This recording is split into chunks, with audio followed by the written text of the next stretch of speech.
جس خون شہیدہ سے اب تک گلرنگ ہوئی ہے یہ زمین، اس خون کے قطرے قطرے سے طوفان اٹھا کر دم لیں گے۔ اسلام ہمارا دستور ہے، قرآن ہمارا منشور ہے، اس پاک وطن میں اسلامی دستور لا کر دم لیں گے۔ ارشاد باری ہے ظہر الفساد فی البر والبحر بما کسبت ایدی الناس۔ حالانکہ ظلم ایک ایسا ناسور ہے جو حکومت و سلطنت کی جڑوں کو کھا لیتا ہے۔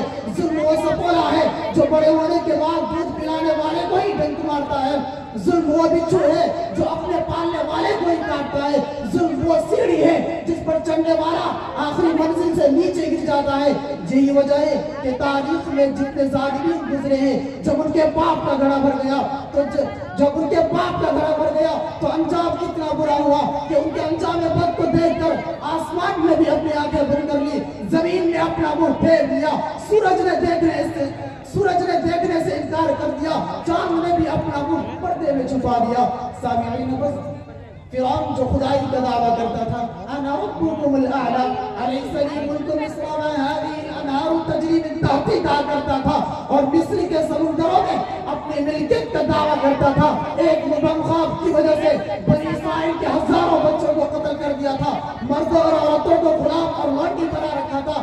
جب اس کے باپ کا گھڑا بھر گیا تو جس دریا میں اپنی ملکیت کا دعویٰ ٹھوکتا تھا اسی دریائے نیل میں قدرت نے غوطہ کھانے کے لیے چھوڑ دیا۔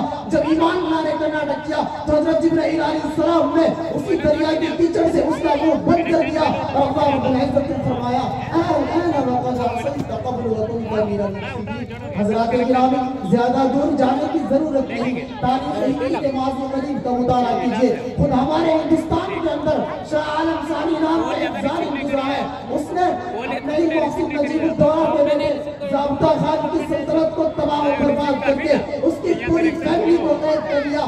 ضابطہ خان کے بیٹے غلام قادر کو زنانہ لباس پہنا کر اپنے دربار میں رچوایا، حالات میں ایسا پلٹا کھایا کہ غلام قادر نے دہلی کو قبضہ کر لیا۔ اس کے بعد اپنی اور اپنے خاندان کی بے عزتی کا بدلہ اس طرح لیا کہ تمام شہزادے اور شہزادوں کو سر عام نچوا کر شاہ عالم کو دیکھنے پر مجبور کیا، پھر اس کے سینے پہ چڑھ کر خنجر سے اس کی آنکھیں نکال لی، ادھر شاہ عالم کی آنکھیں نکالی، ادھر مرہٹوں کی فوج شاہ عالم کی مدد کے لیے دلی کے قریب آ گئی۔ اتنا سننا تھا کہ غلام قادر کے تمام ساتھی رفو چکر ہو گئے اور غلام قادر اکیلا بھاگا، لیکن پکڑا گیا۔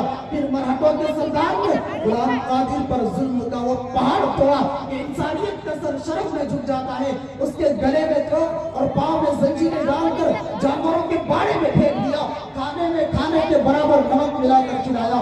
اس سے بھی انتقام کی آگ نہ بجھی تو حجاموں اور روحانوں کو جمع کر کے چمڑے کو چھیل دیا، گوشت کو کاٹ دیا، جسم کو گرم لوہے سے ڈالا، اس کے بعد اس کی زبان کاٹ دی، آنکھیں بھی کاٹ دی، کان کاٹ دیا، ہونٹ آنکھ اور پاؤں کاٹ کر شاہ عالم کو بطور تحفہ بھیج دیا۔